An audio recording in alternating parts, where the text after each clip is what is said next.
예, 지금부터 2014년도 101번부터 이제 정보 보안 관련돼서 이야기를 드리겠습니다. 정보 보안은 뭐 20문제가 나오긴 하는데요. 좀 주의사항이 하나 있는데 그 주의사항은 뭐냐면 지금까지는 되게 쉽게 나왔다라는 게 주의사항이에요. 결과적으로 2014년도는 과거의 모습이고 앞으로 나올 정보 보안은 훨씬 더 뎁스가 깊을 겁니다. 그래서 이 정도 레벨 이상 공부를 하시는 게 맞고요. 자, 그래서 한번 보죠. 101번 문제 732페이지에 자, 대칭키 암호화 시스템의 단점은 뭐냐? 키가 많다라는 거죠. 왜냐하면 대칭키 자체가 비밀키라는 게 존재를 하는 거고 그 송신자와 수신자가 둘 다 비밀키를 가지고 암호화를 하고 암호문을 보내면 그 비밀키로 복구하는 걸 우리는 대칭키라고 합니다. 그래서 대칭키의 키의 길이는 n 곱하기 n-1 나누기 2로 계산이 됩니다. 그래서 요로 계산하면 그건 또 그 답이 나올 거고요. 자, 근데 대칭키 장점이 있습니다. 장점은 키의 길이가 짧기 때문에 기본적으로 성능이 좋다라는 겁니다. 누구에 비해서? 비대칭키에 비해서. 비대칭키는 대칭키와 다르게 개인 키로 암호하고 오직 공개 키로만 복구한다. 반대로 공개 키로 암호하고 개인 키로만 복구한다. 이렇게 쌍이 되지 이렇게 쌍은 안 된다. 이게 비대칭키 암호화의 특성입니다. 자, 그래서 여기까지 알아두시고 그래서 뭐 답은 2번이 나온 거고요. 102번 바이오매틱스 생체인식입니다. 여러분들이 혹시 영어로 바이오매틱스가 아니라 바이오인포매틱스 그러면 완전히 다른 걸 말하고 있는 겁니다. 자, 아무튼 생체인식의 정확도를 측정하는 매개 변수 중에서 인식돼서는 안 될 사람이 얼마나 자주 인식되는가. 즉, 인가가 안 된 사람이 문을 열고 들어왔더라. 그 얘기인 거죠. 그래서 그거는 FAR, 그죠? 부정 허용률이라고 하죠. 이거 뭐 한글만 잘 마핑해도 나오는 거죠. 자, 그래서 생체인식은요, 거기 해설에 나온 것처럼 FRR, FAR, CER, 요 세 개는 외우고 계셔야 되고, 생체인식은 손을 넣으면 지문인식인 거고 안구를 가면 홍채인식인 거고요. 손자체를 넣으면 손등인식인 거죠. 정맥인식이라고 이야기를 합니다. 자, 그래서 그런 거를 우리 생체인식이라고 얘기를 하고요. 자, 103페이지를 봅니다. 다음에 가장 적합한 해킹 방법은 뭐냐? 자, 봐보세요. A의 은행에 접근하려는 K씨가 PC가 해킹돼서 A의 은행에 했더니 가짜 사이트가 됐더라. 이 말의 의미는 DNS가 해킹됐다. 그 얘기인 거거든요. 그래서 DNS가 해킹된 거는 우리는 파밍이라고 부르죠. 자, 그래서 농협.com을 갔더니 가짜 농협이었더라. 그걸 파밍이라고 하고 내가 메일을 보기 위해서 로그인했는데 무슨 메일이 왔어요. 그걸 봤더니 그게 해킹이었어요. 그거는 피싱, 낚시에서 유래한 말입니다. 피싱은. 그 다음에 SQL 인젝션, 이건 개발 보안에 들어가는 거고 아이디 패스워드로 로그인하는데 패스워드에다가 5와 1은 1로 넣어서 SQL을 참으로 만들어요. 그래서 로그인하는 걸 SQL 인젝션이라고 하고 스미싱은 문자 메시지로 뭔가 왔더니 클릭했더니 악성 앱이 깔린다거나 이상한 사이트로 가더라. 그걸 스미싱이라고 이야기를 합니다. 자, 104번입니다.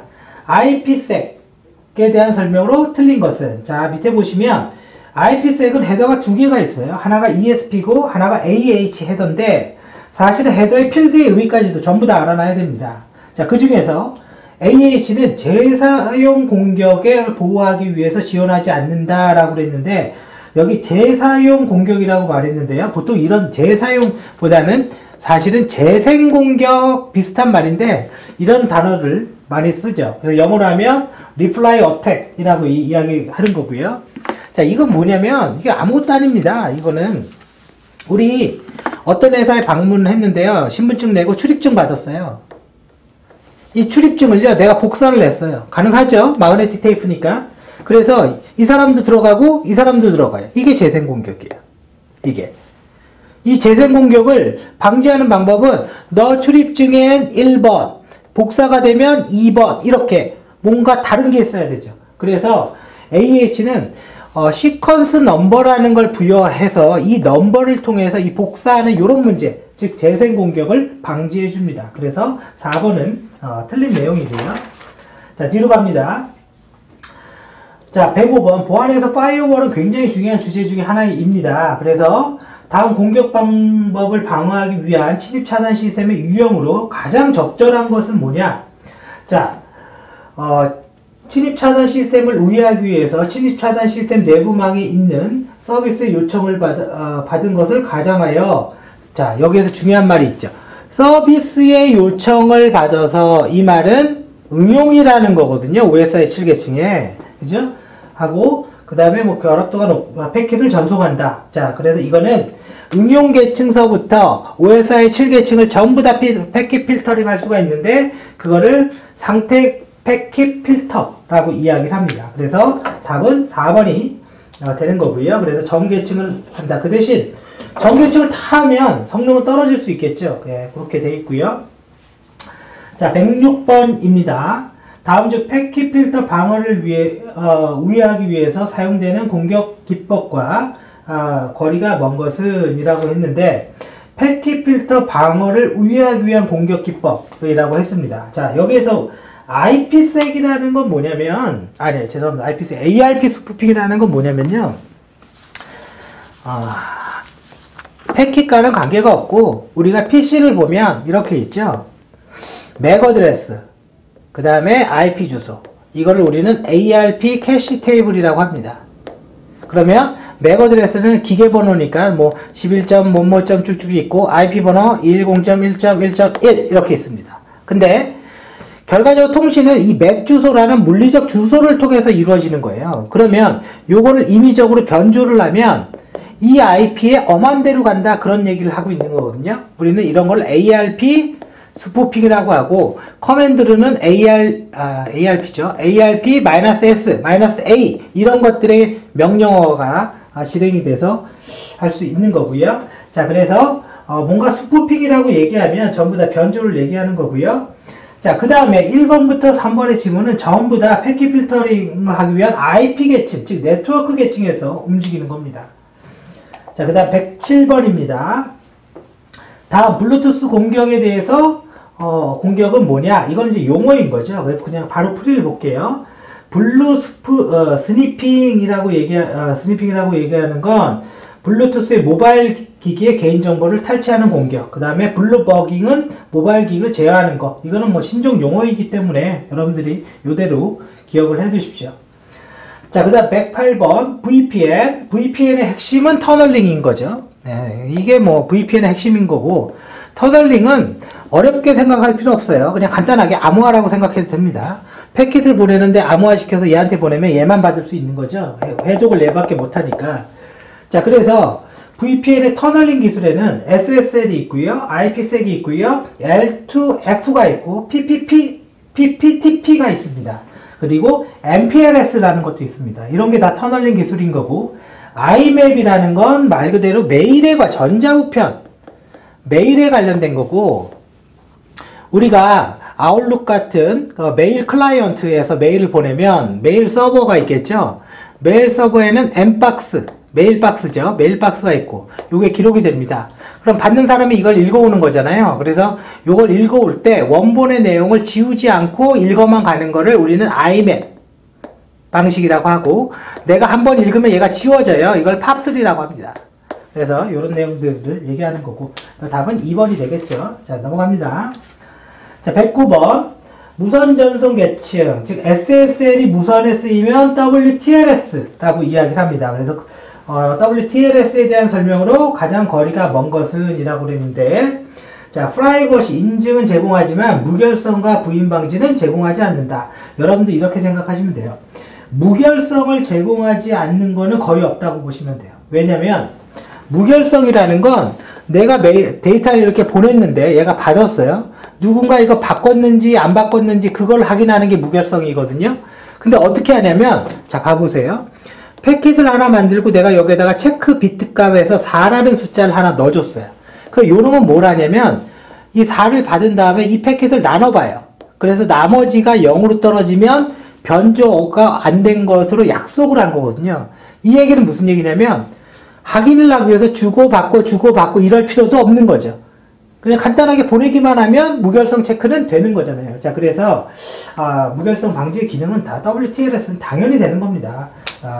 그래서 답은 2번이 되는 거고요. 자, 그 다음에 시스템 취약점과 공격이 다른 건 하나는 뭐냐?